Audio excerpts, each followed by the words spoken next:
She's ready. Our first speaker today is Cathy Kilpatrick. Cathy was born in Long Island, New York, but she's been here in Dallas for about 15 years. Her family is blended with 2 daughters and a son in heaven. And she is a Christian therapist. Help me welcome Cathy Kilpatrick.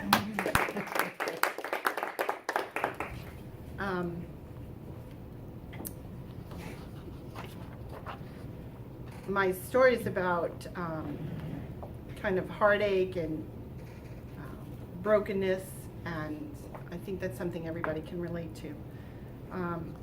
When my middle child was born, he was born 2 months early, and he had lots and lots of complications, and he was in ICU, intensive care unit for newborns for 6 months. And he had all kinds of surgeries, and things didn't go well. And the doctors were telling us all kinds of things about how he wouldn't have a good quality of life, and that he would never be an Olympic athlete. And in the back of my mind, I was saying, well, maybe he could be a surgeon like you. Mm-hmm. So I grew up with strong women who did the impossible, did things even though they were told they couldn't. So I didn't know anything different, and my husband certainly didn't know anything different. He said, this is what God gave us, and I thought, yeah, let's go with that, because we didn't know what to do.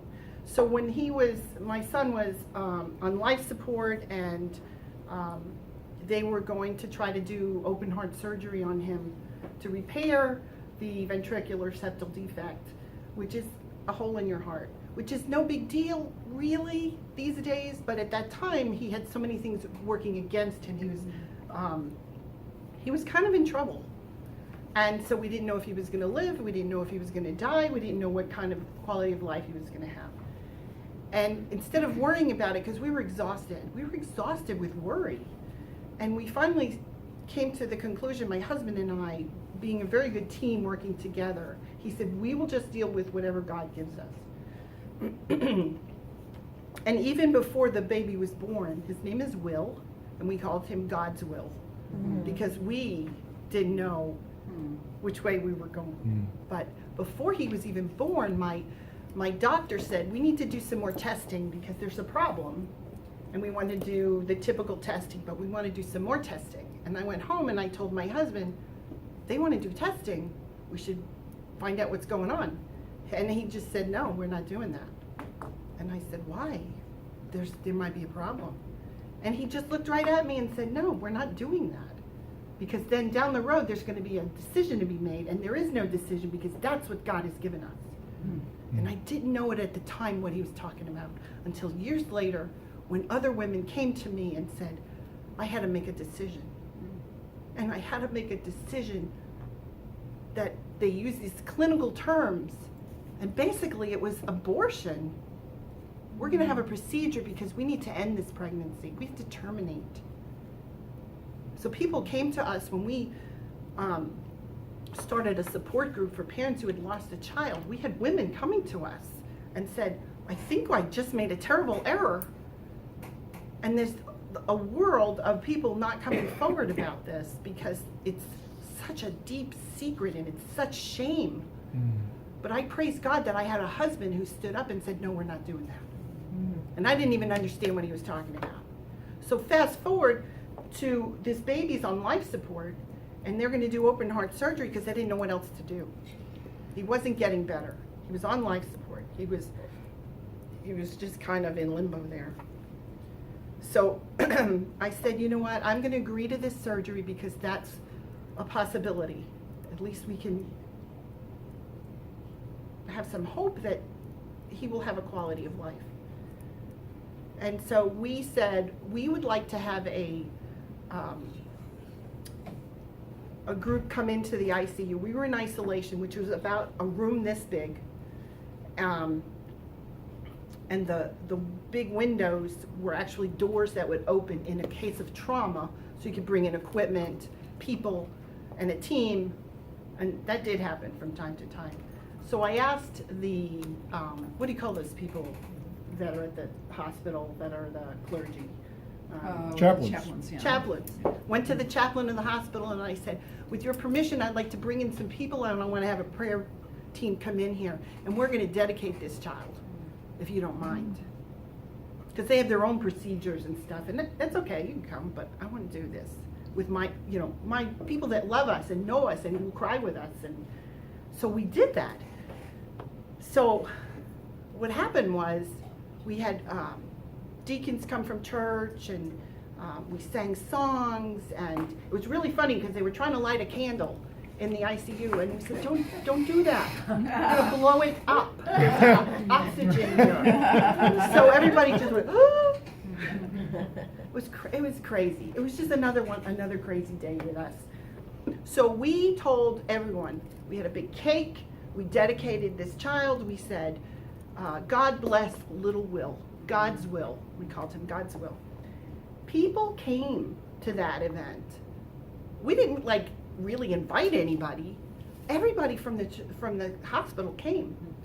Suits came, lab coats came, scrubs came. People ran in, they didn't want to miss it. I didn't know it was going to be such an event. I didn't even know about it till after it was over. And we turn around and we see the doors. Somebody had opened the doors because we're all standing around this child on life support, and we're praying for him, and we're praising God, and we're saying, Lord, whatever you will, we'll deal with it. But we sure do like this little guy. Could you let us? Could we keep him? We cried, we laughed, we sang songs, and then after it was all over, we turned around and there must have been 100 people. 100 people just standing there. And I don't mean like they were looking. They weren't looking like, ooh, what's going on in there? They came on purpose to pray with us, and they were in prayer position. They were praying for this child. They knew this child. They knew us. We thought we were in this isolation room, but the whole team, what do you call the guy? The head guy of the hospital was there. The CEO of the hospital was there. Leadership teams, people that worked on him, people that stocked the shelves, the medical tech. Everybody was there for us. We didn't even know people even knew us. We were so honored. But we got a lot of pushback, family and friends, like, why are you dedicating a baby? Or why are you baptizing a baby? Or whatever vocabulary you use. We were invoking the presence of the Lord and said, please guide us. You've been here the whole time. We know it. We know you're omnipresent. We get that. We're connecting with you. I didn't know that there was all those people in the hospital all the time knowing about him and about us and our pain. We were so honored. There was so many little incidents like that happened. But when I look back at that little story, I didn't even realize that people knew us. They knew about us all over that hospital. What about little Will? Little Will got to live to 6. He had a lot of complications, had a lot of problems, but I think, I could be wrong, but I really think the Lord honored us and said, yes, you can have him for a while. Because he could have died the night he was born. He was born 2 months early. I didn't even get to hold him. They whisked him off into some upstairs thing. 2 months early is kind of early way back then in 96. That was a lot. And because he had complications, they had this hyperalimentation that they used that helped keep him alive until they could figure out how to fix him. So I think God honored us because we honored God and said what your will is. But we had to say, we still like him, could we keep him? But I didn't think about that until later, because so many times he could have died.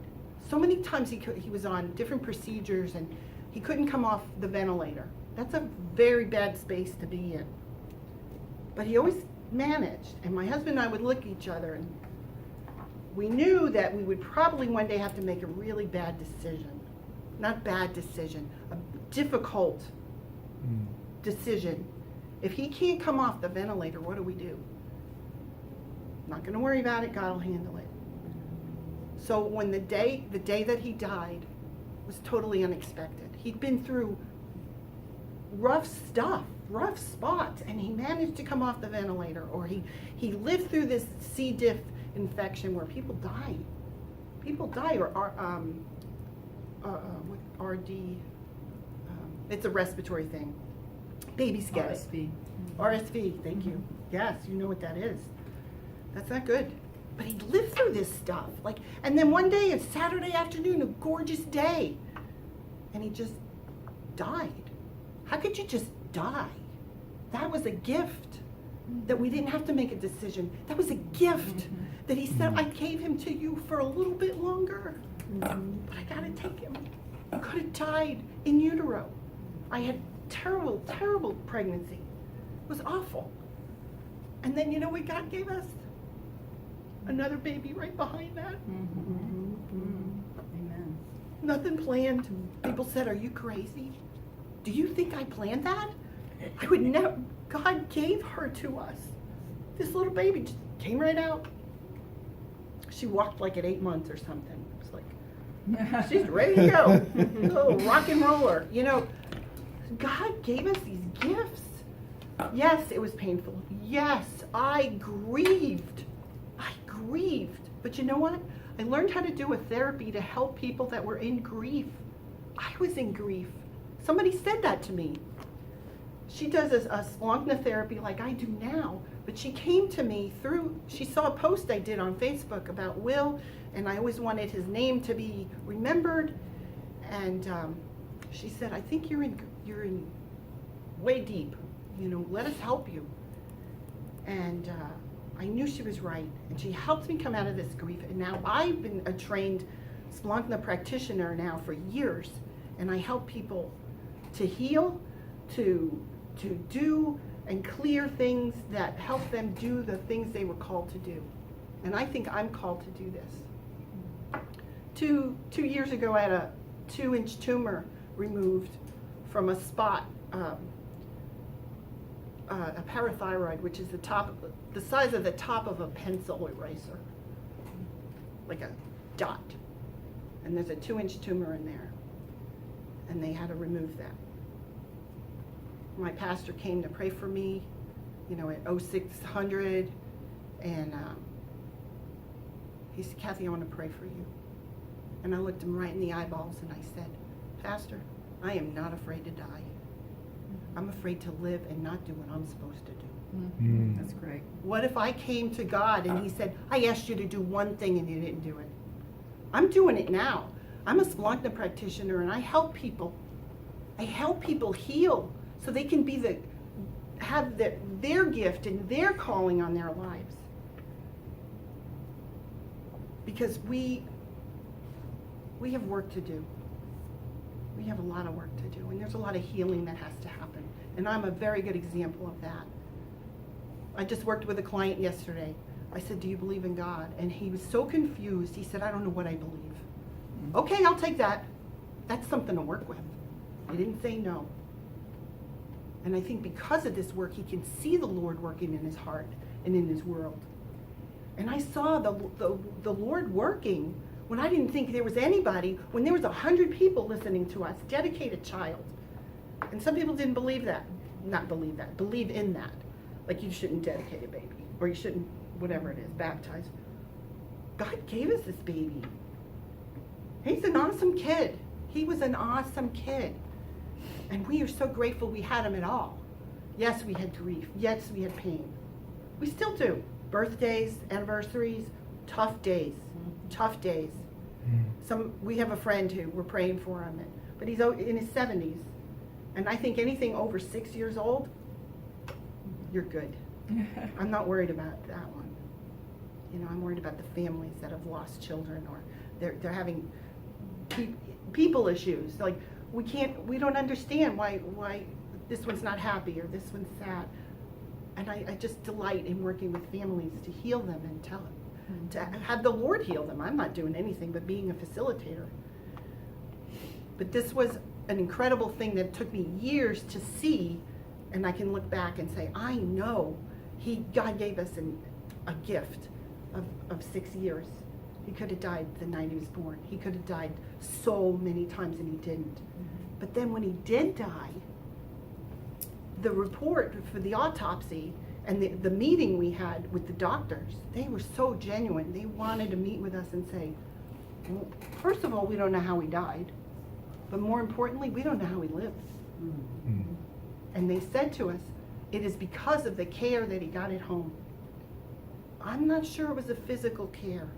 I think it was because he was prayed for. Oh, I got the chills all over me. People prayed for this boy. I didn't even know who they were, and they were praying for him. Taught me the power of prayer. So we are so grateful for God to be in our lives. And I always say, how could you not believe in God? How can you not? It takes more power to not believe than to believe. I just trust and I believe. But it took me a while to look back and say, oh, that's what happened. And I thank God for that. And the people that I get to meet because of this. Because I am now able to help other people. And I am not afraid to talk to people, to run into strangers and say, I can help you with that. I'm not shy about that at all. Put me in front of somebody and I'll talk to them. Thank you for this very much beautiful experience, my friend. Yay God! Yay God! I didn't even look at this. I know, you got me going.